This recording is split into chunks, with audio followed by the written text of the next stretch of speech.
KZN, we're still at the Durban July. The Vodacom Durban July is the biggest horse racing event in South Africa's calendar. But it's become more than just about horses here. Tourists come from all over the country and Southern Africa to be entertained and show off their best fashion. KwaZulu-Natal Tourism estimates that at least 40% of the 55,000 Vodacom Durban July attendees were tourists from outside the province. Hotels fill up in the city and visitors often have to make a plan to be housed elsewhere.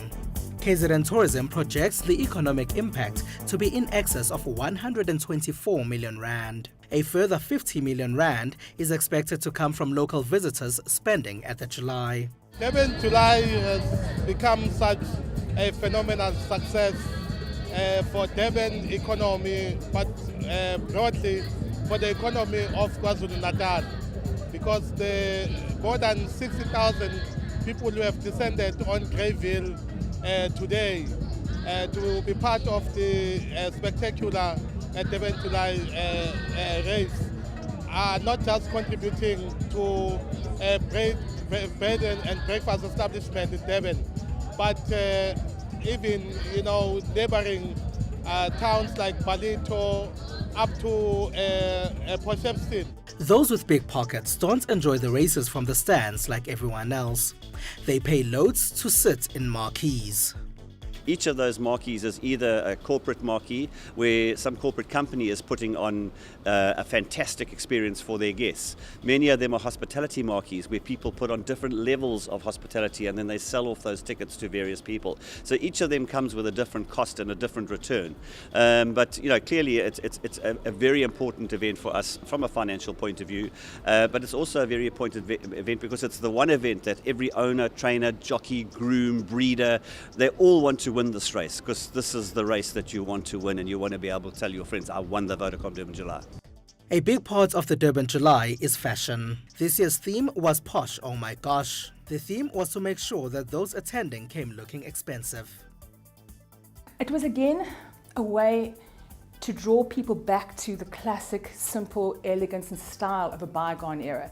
That doesn't mean that you have to wear vintage clothing, but we wanted people to arrive on race day looking beautiful, looking elegant, looking stylish. Men, we're encouraging them to wear tailored suits and actually take the time to dress beautifully. And I think it was really I think that was the real reason we went this route. It was to try and bring people back to that simple elegance. The city's designers say the Durban July is unrivaled when it comes to marketing what they can do. For me, an unparalleled platform for you to market your brand.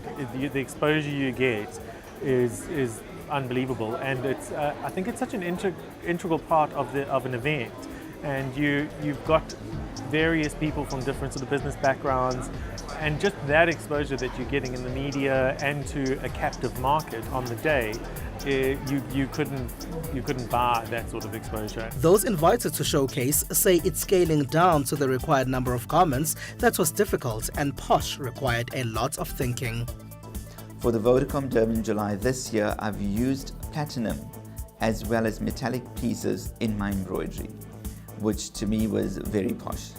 New designers are hoping the Durban July will give them the publicity some of those before them have received from this popular event. Some participate in the fashion challenge created for those that want to showcase their work, and others show off their abilities to industry as part of the Young Designers competition. This garment had to have a hat and a garment and an outfit altogether that is according to the theme.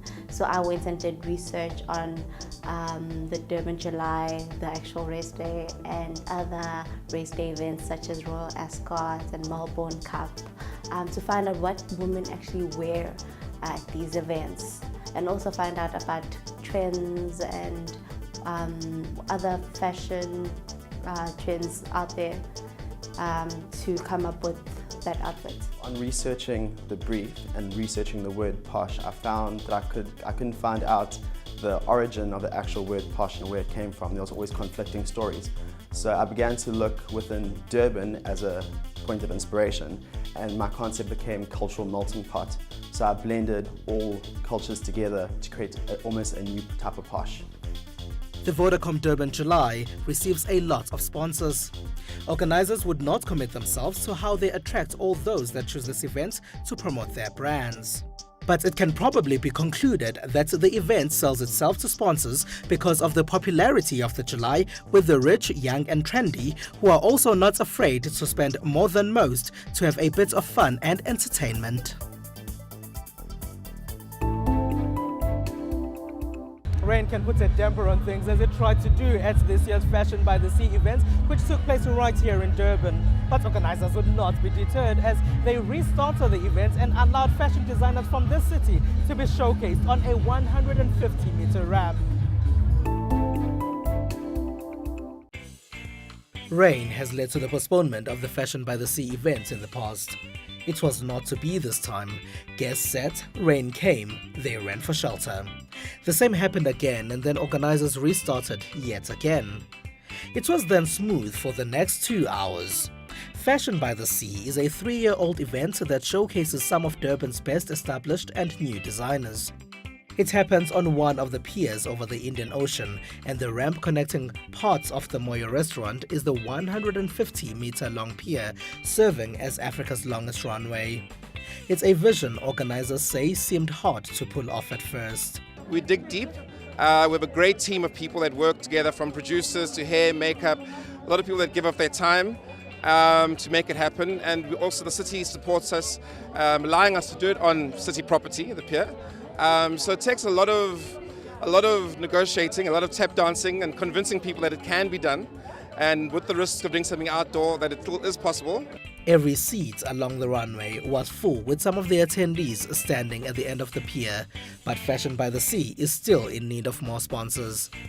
At 3 years old, it's already visible that it's becoming one of the most popular fashion events in the city. Organizer Sim Chabalala, however, has a bigger vision of what it will be in future. We wanted to make sure that we're doing something that is world class, that stands head and shoulders with Fendi's show on the Great Wall of China or something iconic. So 150 meters over the Indian Ocean, how better could we do that? Choosing a collection for such an event can be tricky for designers. Some here chose to show off the province's cultures while trying to add an international edge that can be on runways in other cities around the world. Mkize says his house of look focuses on menswear, even though he does have a few designs for women. His showstopper design on the night struggled to put her best foot forward as nerves were kicking in when the 15-year-old was modeling for the very first time in her life. Mkize is inspired by the training he received in Italy. After touring and doing the internship in Milan, I realized that men's clothing is something that actually has not been tapped into a lot in South Africa, especially fitted garments. So that's what inspires me, and I want to be the next guy that makes amazing things for guys. Durban is a seaside city with many beaches. It also gets the most domestic tourists in South Africa. As a result of this, Dex Martin and his team provide swimwear. They say it's important for one to understand the South African body shape when designing for clients. Well, basically you need to have your key silhouettes. That's your initial thing that you need to keep in mind, as well as your prints and the type of bodies that you will be doing your silhouettes for. And of course it's got to be visually appealing and impactful. Designers say events such as Fashion by the Sea help with getting their name out to the public. It's all about brand awareness, so it creates a lot of brand awareness and less people who don't know about the brand find out where they can purchase it. So it's quite important. As things wrapped, organizers could take a sigh of relief. Rain had given them a chance to finally hold this outdoor event, and they had showed off some of the best fashion talents in this city. Some feel the event will assist in the increase of fashion tourism to the city.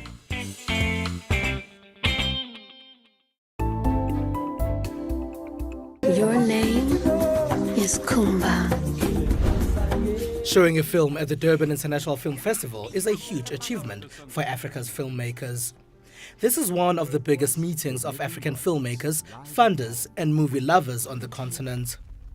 During the 10 days, which started on July 18 this year, films from all over the world have been showing in various venues in the Durban city centre and the outskirts of the city. We have 72 features from around the world, 45 documentaries, a generous selection of shorts. And they're really awesome, really amazing films. I've seen most of the films, but I haven't seen God Forgives, which Video Vision has very generously given us. They're the local distributors of the film. It's caused a lot of controversy at Cannes this year. It got booed, but then it kind of won Best Film, I think Best Audience Prize at Sydney. So I'm really excited to see that film. The festival started 34 years ago and was only in one venue, the University of KwaZulu-Natal's Elizabeth Sneeden Theatre. Today, it is praised for contributing a lot to the Durban economy. So, to host an event of this magnitude in this city, for us, it signifies Durban as a city that has all the infrastructure that could be required either by filmmakers or by people that are associated with filmmaking. What has dominated headlines over the last week is the banning of the opening film of Good Report. Audiences here came to watch a movie and instead they got this. I see it happen every single day. You can have your 16 days of activism, you can have your day of HIV awareness on the 1st of December, you can have your Women's Day, you can have your Youth Day, but these things are happening every single day. South Africa's Film Publications Board said the film had child nudity. Producers and festival organizers deny this, saying the woman playing a minor who had sex in the film is 23 years old. It's a beautifully made film, and while it is challenging in artistic terms, it's shot in black and white. It's about a serial killer. Its sound design is very intense and very intelligent. It never occurred to me that the sexual content of the film would challenge viewers in the way it would challenge anyone or offend anyone in the way that it clearly has with the Film Publication Board. Apart from this, the rest of the festival seems to be continuing as planned. The Durban International Film Festival seems to pick up films with controversial topics, while Of Good Report touches on issues of a teacher who becomes obsessed with a school pupil. There is Nisisi. Good morning, Kenya. Nisisi has already had showings in Kenya, and the Durban International Film Festival was its first showing outside the country. Film is a powerful tool of communicating to the people, and it should be used. People should be going out there and watching and buying films so that they can learn stuff. At the Durban International Film Festival, Nisisi showed in an almost packed Ekaya multi-art center in the township of KwaMashu. It's a venue the director says was perfect for the showing. It was fantastic. I mean, the audience here really loved it, and this was, for us, the best venue we could have wished for in which to launch the film. And it was the first time that Christine or I had actually seen the film with a non-Kenyan audience, and it was great to see how well people engaged. And some of the feedback I've been getting from the audience afterwards is extraordinary how much the story resonates here in South Africa, where the issues are very, very different. There's also The Forgotten Kingdom, shot partly in South Africa and partly in Lesotho. It tells a story of a young man who returns to his family home in Lesotho after spending years living in South Africa. Another popular showing is African Metropolis. These are short films set in 7 African cities. I've got wrong house. Sorry. I'm sorry. Over 50% of Africans live in cities, and we need to start making films about the urban experience. Often when you think of African cinema, you think it's the woman with a calabash on her head in the village. It's very much this kind of rural, kind of peaceful existence, whereas cities are dynamic places. Cultures are changing very fast in cities. They're becoming more globalized, more connected, and we wanted to get away from that stereotype of Africa as exotic and look at this urban contemporary culture. French actor Alexandre Desson, who appears in African Metropolis, says Durban has shown him a different side of Africa. Wonderful. I want to stay more in Durban, but I only stay for 5 days, but it's really great. African filmmakers gathering in Durban say they still struggle with funding, but despite this, they will continue telling stories relevant to Africa. And the Durban International Film Festival allows them to network and pitch future concepts to those with money. I will. That's all we have for you on today's episode of Ion KZN. From Ms. Phumelele Zondi and the rest of the team right here at the Durban July. Have a good one.